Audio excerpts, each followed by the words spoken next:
ఈరోజు masala meal maker curry చపాతీలు వెంబడి చేస్తున్నాను. చాలా టేస్టీగా ఉంటుంది. వేడి వేడి అన్నం వెంబడి తిన్నా కూడా. ఇది నేను ఎలా చేశానంటే, ఫస్ట్ అయితే పెద్ద మిల్ మేకర్ తీసుకున్నాను. దీన్ని మంచిగా అయితే కడుక్కొని మరొక నీళ్ళల్లో ఒక 10 నిమిషాలు నాననిచ్చాను. ఇది ఎక్కువసేపు నాననీయొద్దు, 10 నిమిషాలు నానితేనే సరిపోతుంది. పక్కకు పెట్టుకొని ఒక గిన్నె పెట్టుకొని నువ్వులు, కొబ్బరి, పట్ట, లవంగ్, ఇలాచీలు వేసుకున్నాను. ధనియాలు వేసుకొని ఇది డీప్ ఫ్రై అయితే చేసుకున్నాను.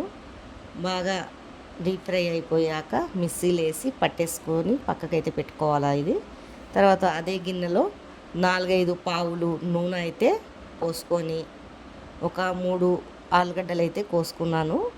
ఈ కరెంటు పోతుంది వస్తుంది, అడ్జస్ట్ చేసుకోండి ఈ వీడియో అయితే.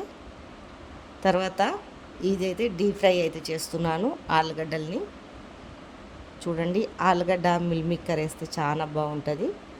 ఇలా మంచిగా డీప్ ఫ్రై అయ్యాక పక్కకైతే తీసేసుకుంటున్నాను.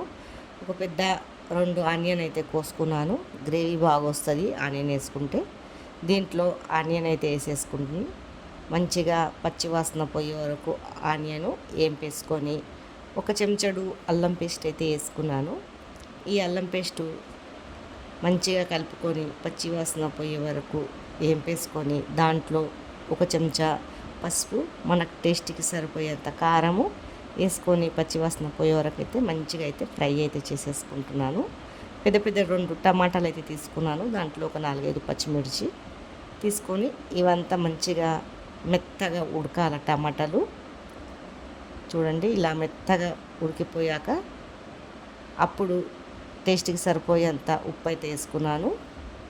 చూడండి, ఇలా అంతా మెత్తగా అయిపోయాక ఈ నానబెట్టుకున్న మిల్ మేకర్ని పిండి వేసేసుకోవాలి. దీంట్లోనే వేసుకున్నాక అంతా మొత్తము మసాలాలు మంచిగా పట్టే వరకు అయితే కలుపుకోవాలా. కొద్దిగా మంట స్లో చేసి ఒక 10 నిమిషాలు అయితే కలపాలా. ఈ ఆలుగడ్డలు నేను ఫ్రై చేసి అయితే పక్కకు పెట్టాను. దీంట్లో అయితే వేసేస్తున్నాను. ఇవి 2 కలిపి ఒక 5 నిమిషాలు అయితే ఫ్రై అయితే చేస్తున్నాను సిమ్ మంట మీద. ఇలా అంతా ఫ్రై చేసుకున్నాక ఈ నూరు పెట్టుకున్న మసాలాలు అయితే దీంట్లో అయితే వేసేసుకుంటున్నాను. కొబ్బరి, నువ్వులు, ఇవి మసాలాలు దాంట్లోనే కొద్దిగా నీళ్ళు పోసుకొని వేసేసుకున్నాను. ఇదంతా కొద్దిగా ఒక 5 నిమిషాలు ఉడకనీయాల.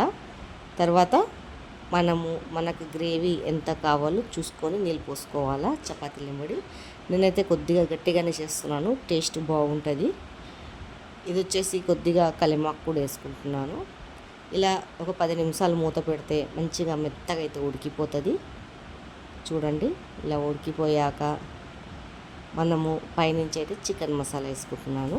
వేసేసుకొని బాగా ఉడకపెట్టుకోవాలా. సిమ్ మంట మీదనే మూత పెట్టి ఒక 5 నిమిషాలు పెడితే మంచిగా అయితే గ్రేవీ లాగా అయిపోతుంది, ఉడికిపోతుంది అంతా.